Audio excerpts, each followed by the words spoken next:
All right, I finished contouring this block here, which goes at the extreme stern and fits conformally within the upper hull. Notice all these cavities I've ground out with motor tools and stuff. That's all to fit the linkage for the gimbal device. So I've already indicated with a mark here where it goes longitudinally, and I'm only going to tack glue it in here with the hot glue gun, just enough to tack it, no more, because I want the ability to take it off if I have any problem. So there you go. Those two guys are already put together, and I guess I can go ahead now and see if it actually fits on the model without interference. So I'll take this upper hull, flop it, and put it on the other one. All right, this is the third day, and I finally got this thing trimmed. The Disney Nautilus. It's been a couple all-nighters, and 2 days. We're leaving for cabin fever.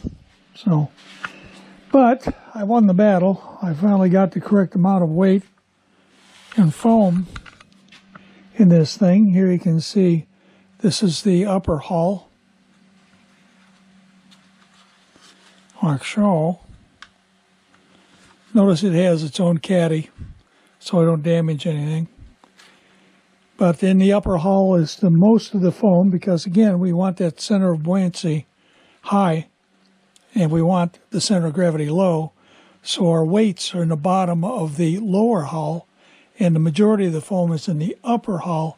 And you can see the heroic measures I had to take on some of these areas to get foam to conform, get as much foam in there as I can with the geometry dictated by the design of the submarine.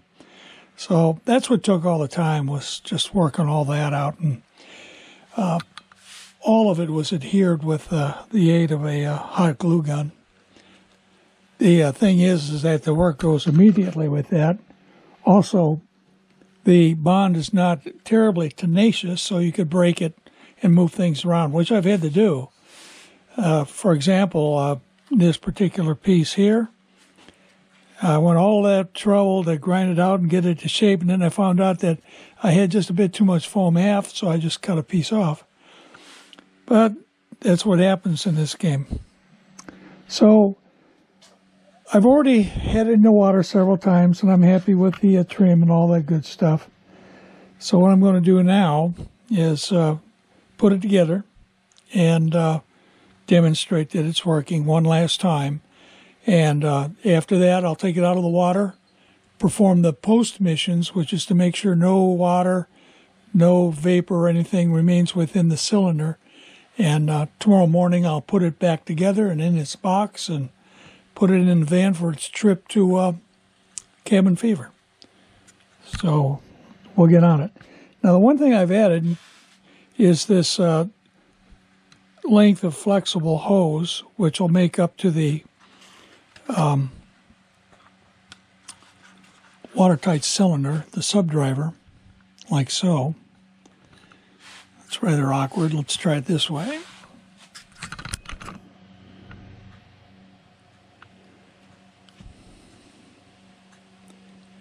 Like so. Okay. That done.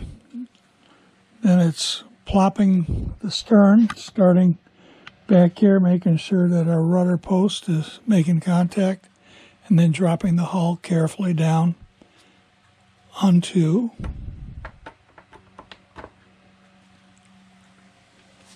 the lower hull. There we go. And before I commit to the two latches, I just make sure that things are lined up correctly. The after latch, of course, is the skiff. We'll make that up. And that's aided by compressing the two hull halves together with my thumb. We got that latch in. And then, of course, we've got this, the ram, which affixes its own set of concentric rings on the inside to hold that together. So there we are.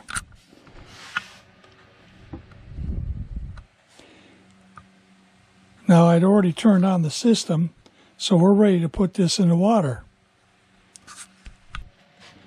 Before I put it in the water, just make sure it's working. The ballast system first.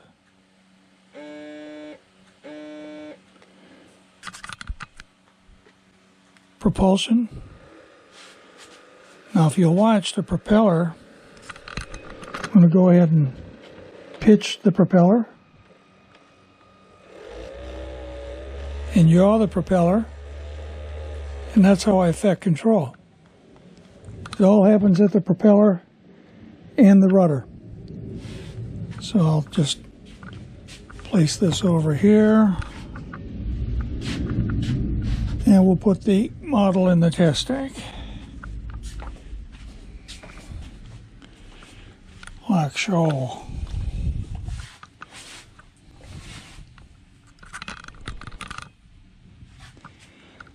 All right, so this is normal surface trim. Oops, just hit the throttle. There. It's got quite a bit of get up and go to it.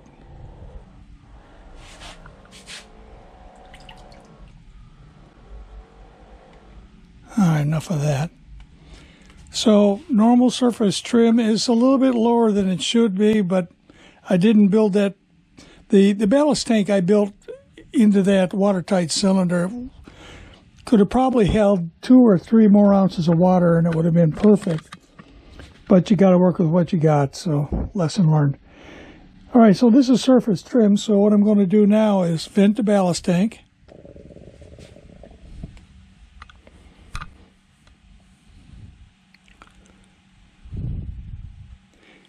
And down it goes.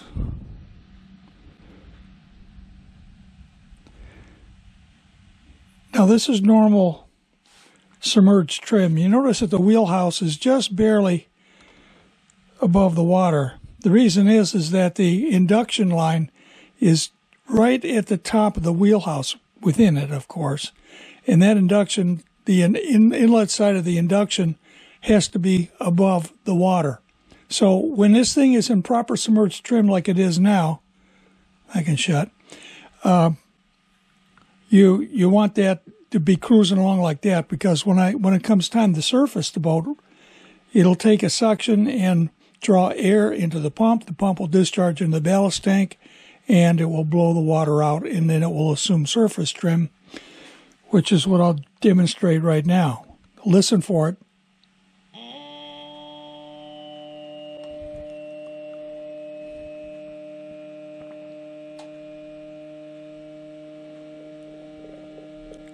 You can hear the water, air bubbles coming out of the bottom of the ballast tank. So I stop the blow, and now we're back in the surface trim. So that's how the ballast system works. It's an air pump that permits me to blow water out of the ballast tank, and on top of the ballast tank is a vent valve. So when I go to vent, the vent valve opens, releasing the air in the ballast tank, permitting the water to rush in through holes in the bottom of the ballast tank, flooding the boat. And it assumes submerged trim.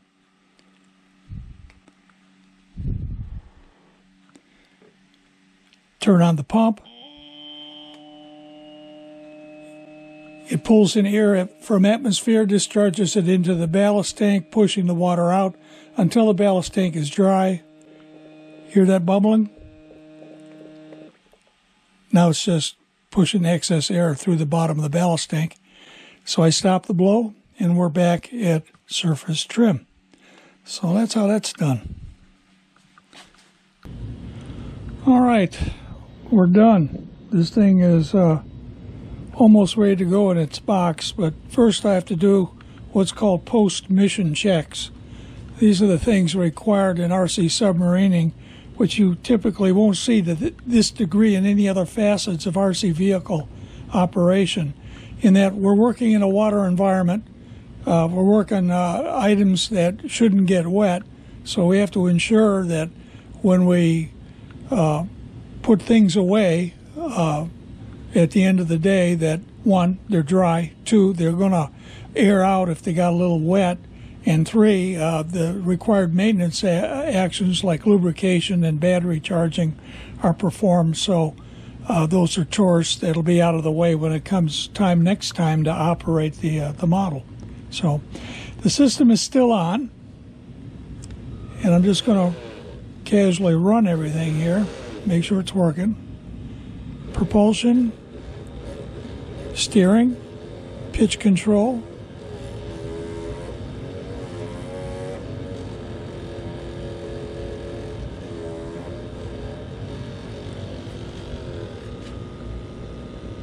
And the ballast system. Yeah, good. Happy with it all. All right, now I did notice one thing. Pitch is going the wrong way, so I'm going to make an adjustment right here. I don't want to embarrass myself at the event, so I'm going to go into the menu. I'm going to go to servo reverse.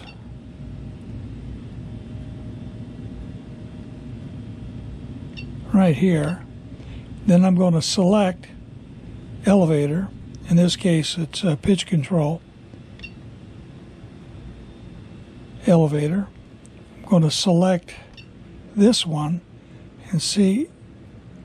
Yeah, that's up. You can barely see it here. Up, down, up, down. All right, good. And we're going to save. All right. Glad we caught that. All right.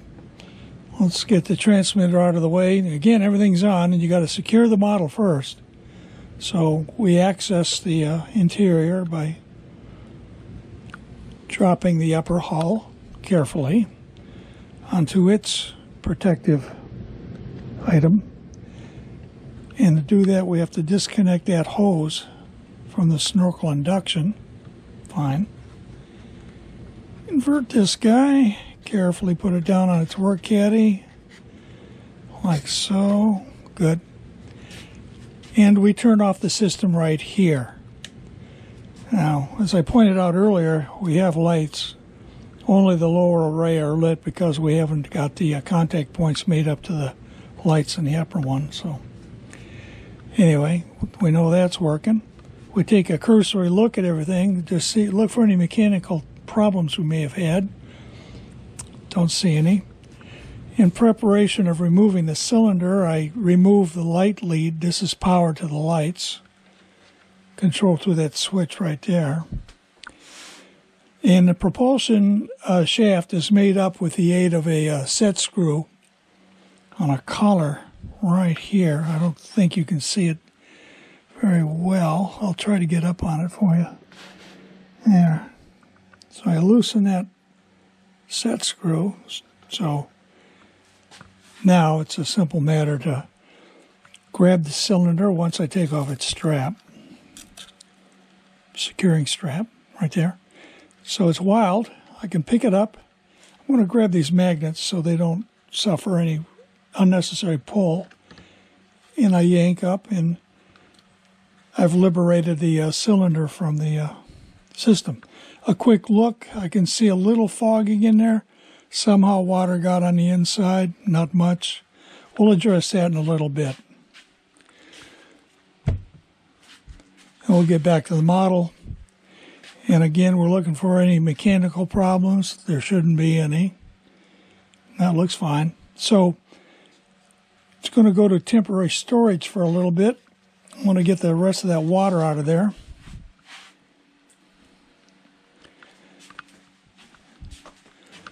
Do a little bit of a blowdown.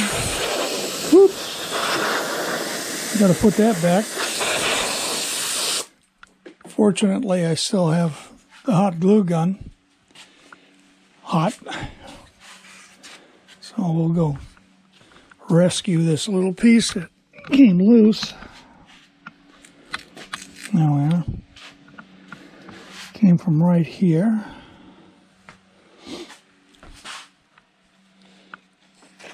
Dry that area off a little bit.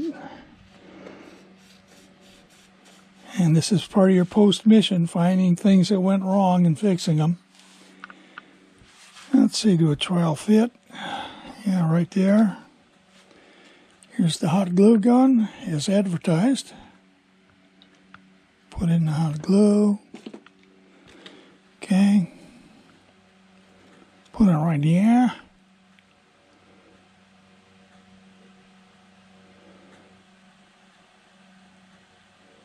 Good enough. All right, so temporary storage, I'm going to put the model back together, get it out of the way, and then we're going to do the post missions on that cylinder. We've done everything we have to on this.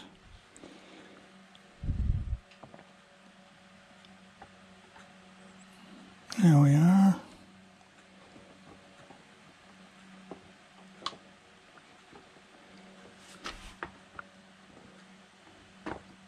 Yeah, everything plops down into place. Put a ram in there. Put our skiff in there.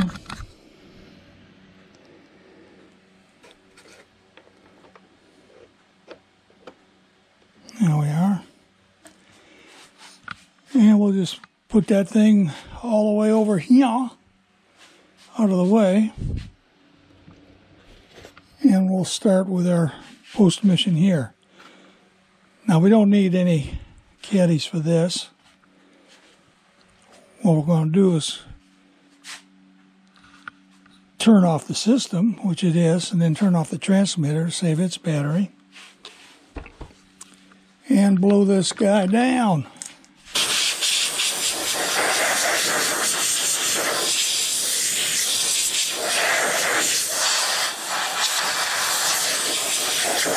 There we are.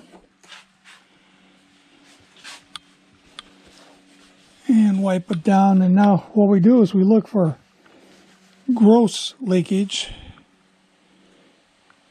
I don't see any. Now there, I see a little water right there. So we're going to try to find out where that's going. It's probably coming in through a seal, one of the servo seals. Those are the usual culprits. So I pull the after bulkhead with all of its gear. And then what I'm going to do is I'm going to look for obvious points of leakage. I see water right here. Maybe the pump's leaking. Or is it? Yeah, I think it's the seal for the ballast system servo back here. All right, yeah.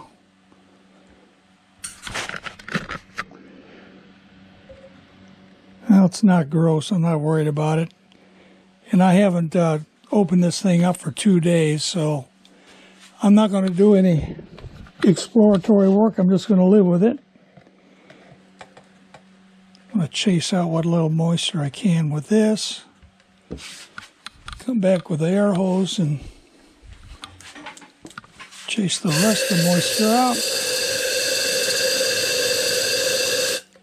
There you go.